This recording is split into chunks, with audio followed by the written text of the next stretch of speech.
Assalamualaikum warahmatullahi wabarakatuh. Kami dari kelas 3C Prodi Komunikasi dan Budaya Islam.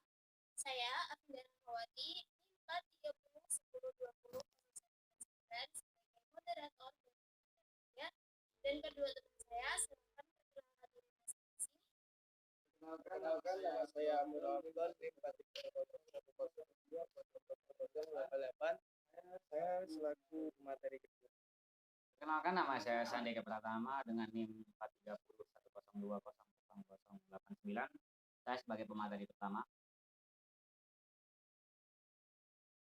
Di sini kami akan mempresentasikan hasil diskusi kami yang ada tiga tema. Yang pertama yaitu aplikasi sistem informasi pada organisasi. Tema yang kedua yaitu pengembangan sistem informasi, dan tema yang ketiga yaitu database dan sistem manajemen database.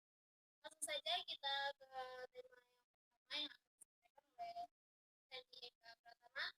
Silakan. Baik.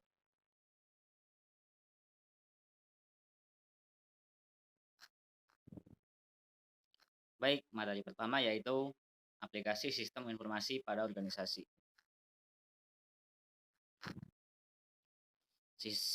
Pertama kita mengenal dulu mengenai sistem pakar ya.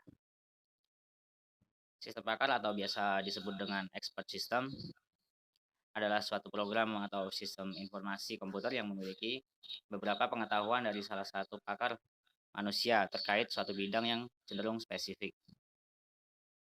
Yang dimaksud pakar di sini yaitu seseorang yang memiliki keahlian khusus dalam bidangnya masing-masing. Contohnya seperti dokter, mekanik, bidan atau kuli, dan lain sebagainya. Tujuan dari sistem pakar ini yaitu dapat merekomendasikan rangkaian tindakan pengguna untuk menjalankan sistem koreksi dengan akurat dan tepat. Serta sistem ini juga dapat digunakan untuk membuat hasil kesimpulan dari data dan fakta yang ada. Kemudian kelebihan dan kekurangan dari sistem pakar. Kita bahas kelebihannya terlebih dahulu. Kelebihan dari sistem pakar yaitu meningkatkan produktivitas kerja karena dapat mempermudah serta mempercepat dalam menyelesaikan pekerjaan. Yang kedua, dapat meningkatkan mutu kualitas dari sisi pemberi kritik atau saran dan nasihat yang lebih konsisten. Yang ketiga, dapat bekerja secara real time karena memiliki tingkat keandalan yang relatif tinggi. Kemudian kekurangan dari sistem pakar. Yang pertama yaitu terjadinya kendala dalam mendapatkan pengalaman dengan menggunakan berbagai pendekatan yang dimiliki oleh beberapa pakar. Yang kedua, membutuhkan biaya yang sangat besar karena dalam pembuatan pakar sendiri memperhatikan faktor kualitas dari pengetahuan yang dihasilkan. Yang ketiga, adanya pengujian secara berkala karena hasil tingkat evaluasi dan expert system tidaklah bernilai kebenaran mutlak 100%. Maka dari itu, masih dibutuhkan pengujian agar mendapatkan hasil yang baik. Sistem pendukung keputusan. Sistem pendukung keputusan yaitu sebuah sistem informasi yang digunakan untuk mempermudah manusia dalam membuat keputusan yang tepat. Dalam bahasa Inggris, ini juga disebut dengan Decision Support yang disingkat dengan DSS. Yang berarti sistem informasi berbasis komputer yang digunakan untuk mendukung pengambilan sebuah keputusan dalam perusahaan atau organisasi. SPK juga sering dikatakan sebagai sistem komputer yang membantu dan mengelola data menjadi suatu informasi yang dapat menyelesaikan permasalahan dan memberikan keputusan yang tepat.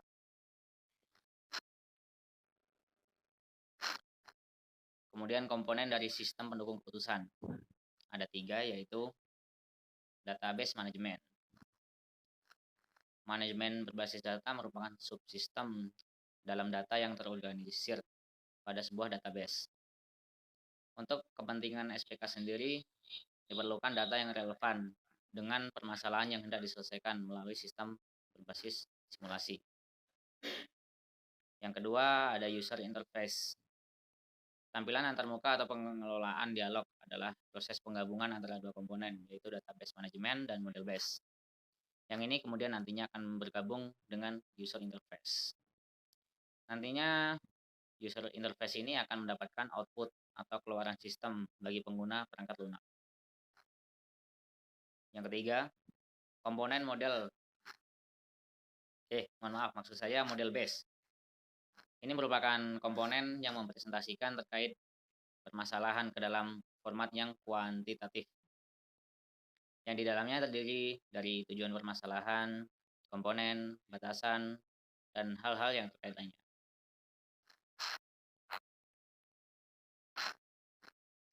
Tahapan dari sistem pendukung keputusan.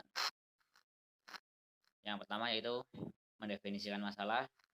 Yang kedua, mengumpulkan data atau informasi yang relevan dan saling berkaitan. Yang ketiga, pengelolaan data dapat menjadi informasi dalam bentuk laporan, tulisan, ataupun grafik. Dan yang terakhir, menentukan alternatif berupa solusi yang dapat berbentuk dalam presentase. Sistem otomatisasi organisasi.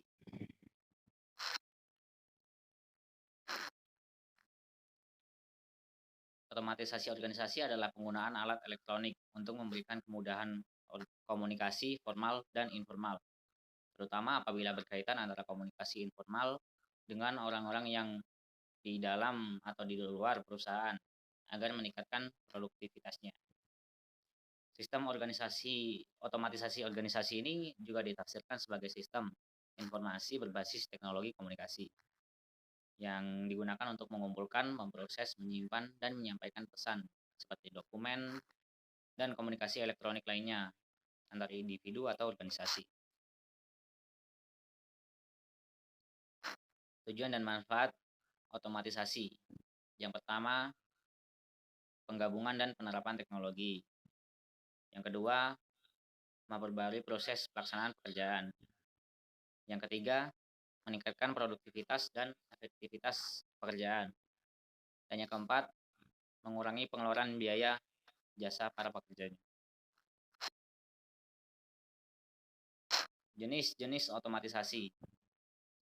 Yang pertama ada fixed automation, kedua ada programmable automation, dan yang ketiga ada flexible automation. Terima kasih. Hanya itu yang dapat saya sampaikan mengenai materi pertama. Waktu dan tempat saya kembalikan ke moderator. Terima kasih. Terima kasih kepada kita lanjut.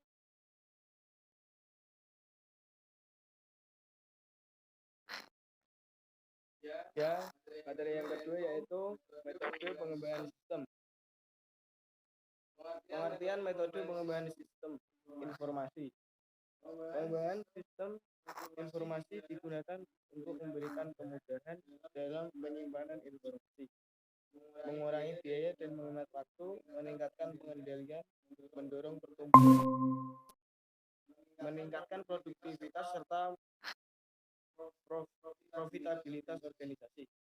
Hasil survei memperlihatkan para top eksekutif percaya bahwa sistem komputer memegang peranan penting pada semua lini perusahaan. Sistem komputer merupakan sumber daya strategis untuk kegiatan mereka. Jadi tidak diragukan lagi, sistem informasi telah menjadi bagian yang tidak terpisahkan dari kegiatan bisnis suatu perusahaan atau organisasi modern, sehingga sistem informasi merupakan aplikasi yang sangat dibutuhkan dan diminati. Macam-macam metodologi pengembangan sistem, yaitu yang pertama metode sistem development life cycle, yaitu yang tingkat SLDC. Yaitu metode ini adalah metode pengembangan sistem informasi yang pertama kali digunakan, makanya disebut dengan metode tradisional. Metode ini prototype adalah tahap-tahapan pekerjaan yang dilakukan oleh analis sistem dan programmer dalam membangun sistem informasi. yaitu sering juga disebut model Quintel linear, metode pengembangan sistem yang paling tua dan yang paling sederhana. Contoh, untuk pengembangan perangkat lunak dengan spesifikasi yang tidak berubah-ubah, model ini menyediakan pendekatan alur hidup perangkat lunak secara sekuensial atau tersebut dimulai dari analisa, desain, pengkodean, pengujian, dan tahap berikutnya. Yang ketiga yaitu model prototyping. Prototyping adalah suatu proses iteratif dalam pengembangan sistem di mana requirement diubah ke dalam sistem bekerja work system yang secara terus-menerus diperbaiki melalui kerjasama antara user dan analisis. Prototype juga bisa dibangun melalui beberapa tool pengembangan untuk menyederhanakan proses. Yang keempat, model RAD atau Rapid Application Development. RAD adalah penggabungan beberapa metode atau teknik terstruktur. RAD menggunakan metode prototyping dan teknik terstruktur lainnya untuk menentukan kebutuhan user dan perancangan sistem informasi. Selain itu, RAD menekankan siklus perkembangan dalam waktu yang singkat, yaitu 60 sampai 90 detik, dengan pendekatan konstruksi berbasis komponen. Yang kelima yaitu model spiral. Model spiral pada awalnya diusulkan oleh Boehm, yaitu model proses perangkat lunak evolusioner yang merangkai sifat iteratif dan prototipe dengan cara kontrol dan aspek sistematis. Model sekuensial linear. Model iteratif ditandai dengan tingkah laku yang memungkinkan mengembangkan versi perangkat lunak yang lebih lengkap secara bertahap. Yang keenam, object oriented technology. Object oriented teknologi merupakan cara pengembangan perangkat lunak berdasarkan abstraksi objek-objek yang ada di dunia nyata. Dasar pembuatan adalah objek yang merupakan kombinasi antara struktur, data, dan perilaku dalam suatu entitas.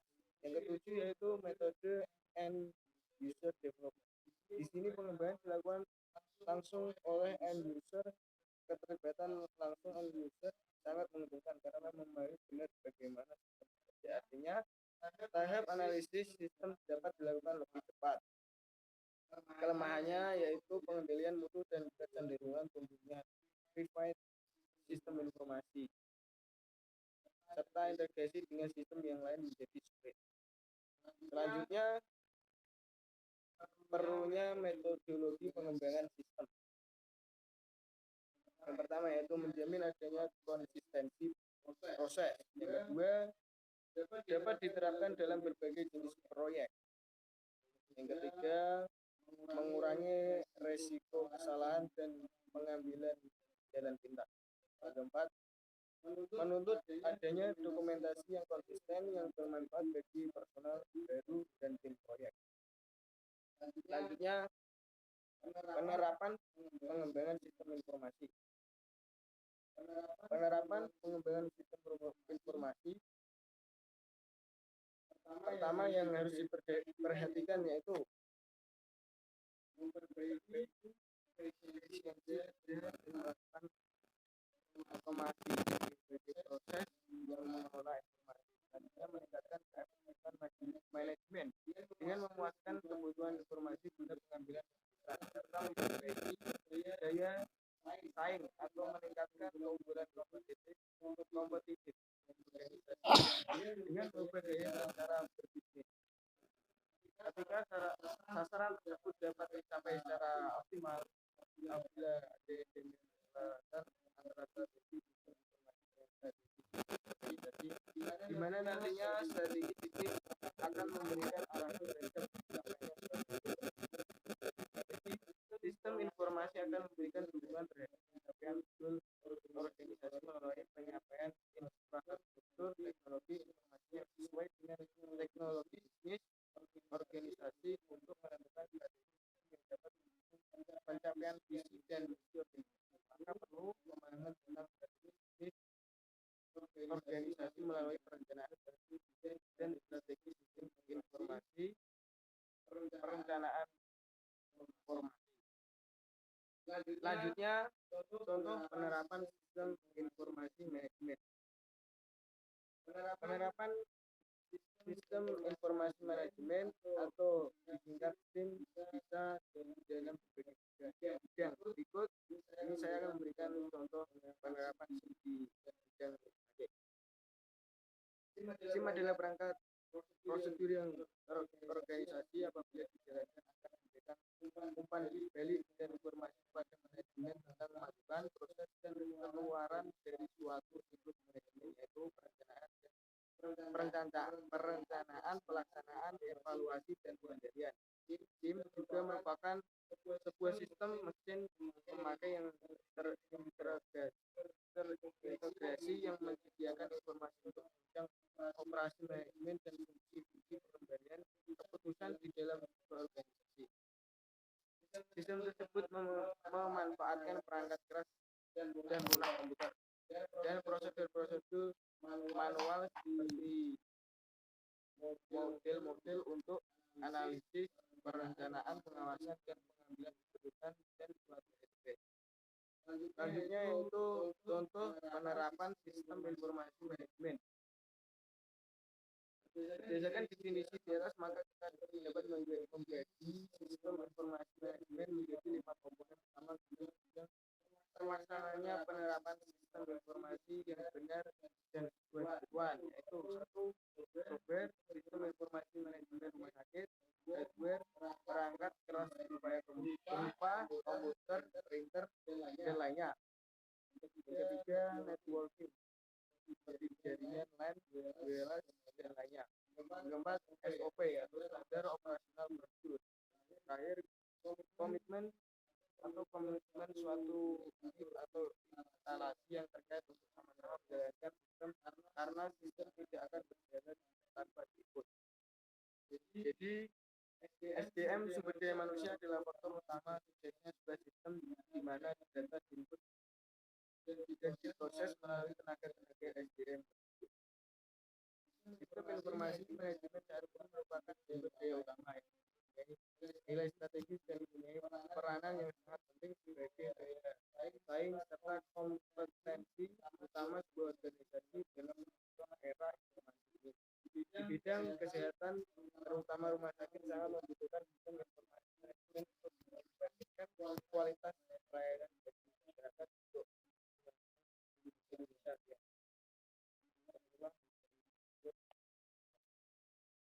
Tadinya saya serahkan kepada moderator. Baik, dilanjutkan tema yang ketiga yang akan disampaikan oleh saya sendiri.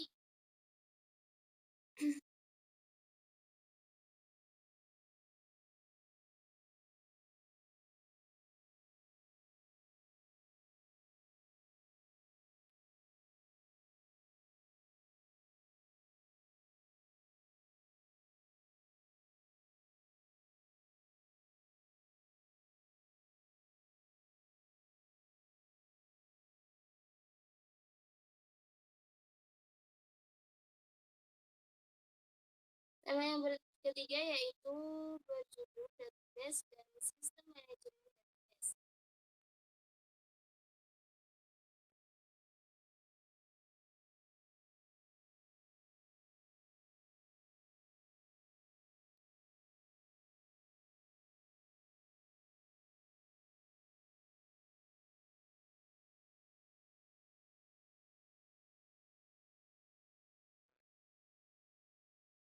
Yang pertama yaitu pengertian database.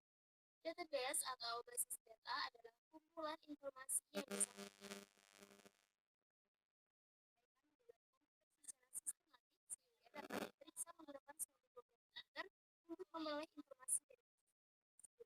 Penggunaan utama sistem basis data adalah agar pemakai mampu menyusun suatu pandaian abstraksi data. Hal ini bertujuan untuk menyederhanakan interaksi antara pengguna dengan sistem dapat mempresentasikan pada yang berada kepada para pengguna, programmer, dan administratornya.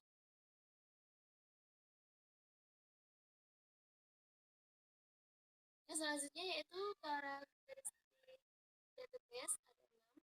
Yang pertama yaitu data dan program insulation. Jika pada umumnya struktur data ada software sudah terbentuk dalam program, sehingga jika struktur tersebut berubah, program perlu diubah juga untuk dapat mengakses kembali file tersebut. Namun dalam basis data, itu tidak ada karena struktur dari data file bisa dimasukkan pada katalog sistem dan bukan di dalam program. Yang kedua yaitu multiple view of data.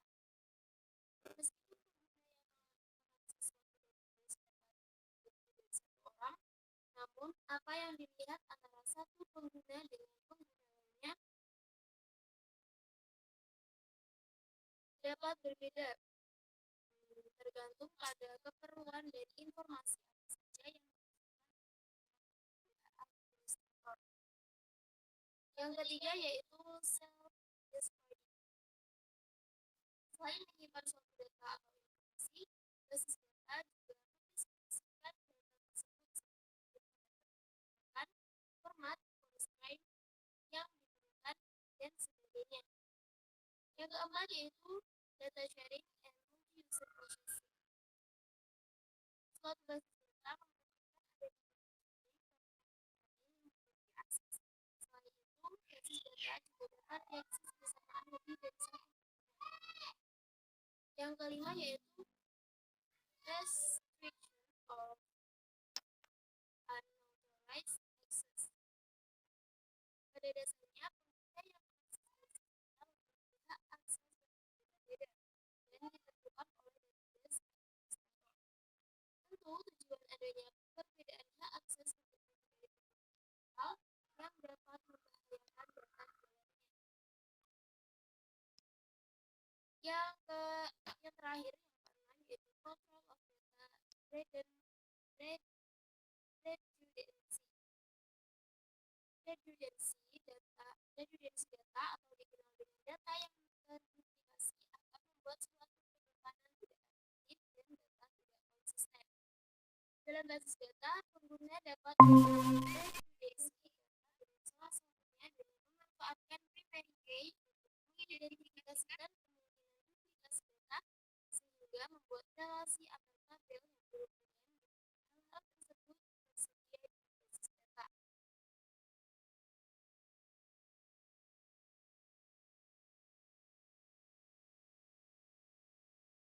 Berikutnya yaitu elemen database. Ada 4. Yang pertama yaitu tabel sesuai dengan organisasi dan susunan data dalam baris dan kolom agar mudah dibaca. Yang kedua yaitu laporan. Laporan adalah hasil pengerjaan tabel. Yang ketiga adalah bentuk. Bentuk adalah input atau antarmuka yang memungkinkan eksekusi data. Data. Yang terakhir yaitu konsultasi. Mereka bertanggung jawab atas pekerjaan di database. Selanjutnya yaitu software database. Software database merupakan salah satu jenis software yang juga menjadi bagian yang sangat penting dalam komputer. Ada berbagai software database yang bisa menjadi bagian dalam pengolahan pada komputer. Dengan adanya software database ini, komputer bisa dan bisa bergerak sesuai apa yang diinginkan. Secara umum, ada beberapa jenis software database yang sering digunakan. Yang pertama yaitu Microsoft Access. Software database yang satu ini sangat cocok untuk digunakan sebagai mesin komputer nasional. Komputer-komputer rumahan yang hanya digunakan untuk berbagai kebutuhan yang ringan sekaligus juga banyak yang menggunakan Microsoft Access ini sebagai database andalan untuk digunakan. Software ini merupakan basis yang digunakan untuk data-data dan database engine dan beberapa tampilan grafis yang sering digunakan oleh rumahan. Database yang satu ini hadir untuk berbagai sistem dan yang paling baru merupakan Microsoft Office System. Yang kedua yaitu Oracle. Software database ini menjadi salah satu database yang bisa Oracle. menyimpan data dengan ukuran yang cukup maksimal yaitu ukuran terabyte. Software database yang satu ini menjadi salah Iya. satu database Kali yang ya, sering download dan juga memiliki versi pre-download. Oracle ini juga menjadi salah satu software database yang cocok untuk pemula yang ingin belajar tentang database. Yang ketiga yaitu Microsoft SQL Server. Untuk software database ini merupakan database yang merupakan sistem manajemen basis data relasional yang digunakan untuk suatu Microsoft. Bahasa yang digunakan untuk query dari software database ini merupakan bahasa Transact SQL yang merupakan gabungan dari SQL Standard, ANSI atau ISO. Bahasa ini juga merupakan bahasa software database yang sering digunakan untuk Microsoft ataupun Sybase. Pada awalnya, database ini hanya bisa digunakan untuk data berskala kecil, namun saat ini sudah bisa digunakan hingga data yang berskala besar sekalipun. Yang keempat yaitu MySQL. Untuk software database yang satu ini menjadi salah satu database yang paling terbuka untuk seluruh open source dan bisa digunakan seluruh platform seperti Linux ataupun Windows. Yang menjadi kelebihan dari software database ini adalah penggunaan dari software database ini bisa digunakan untuk multi-user karena memang mengakses database pada software ini menggunakan program yang bersifat network. Yang selanjutnya yaitu Firebird. Firebird atau juga terkenal dengan nama Firebird SQL menjadi salah satu sistem manajemen basis data yang merupakan berbagai fitur standar. Fitur-fitur yang bisa Anda dapatkan untuk database ini diantaranya seperti ANSI, SQL, Mainline, dan juga SQL Verify. Database ini bisa digunakan dengan sangat baik dan bisa berjalan dengan cepat ketika digunakan untuk Linux, Windows, dan bahkan untuk sebagian platform Linux. Untuk Firebird sendiri merupakan modul terbaru yang sudah disempurnakan pada beberapa bagian yang membuatnya menjadi semakin maksimal. Firebird ini memiliki lisensi bahwa initial developers public license. Yang keenam yaitu PostgreSQL. Software database yang satu ini berfungsi sebagai alat yang digunakan untuk membuat database server yang hanya bersifat open source lisensi GPL atau General Public License. Bahasa pemrograman yang digunakan untuk PostgreSQL ini diantaranya seperti SQL, C, Java, PHP, dan juga lainnya. Dengan menggunakan software database ini juga bisa digunakan memodifikasi dan juga memdistribusikan secara bebas dan gratis tanpa harus membayar lisensi. Hal ini bisa digunakan untuk sebagai kebutuhan baik untuk kebutuhan pribadi, umum, ataupun untuk kebutuhan pendidikan sekalipun. Baik, itu tadi 3 tema yang sudah kami diskusikan. Lebihnya kami mohon maaf. Assalamualaikum warahmatullahi wabarakatuh. Waalaikumsalam warahmatullahi wabarakatuh.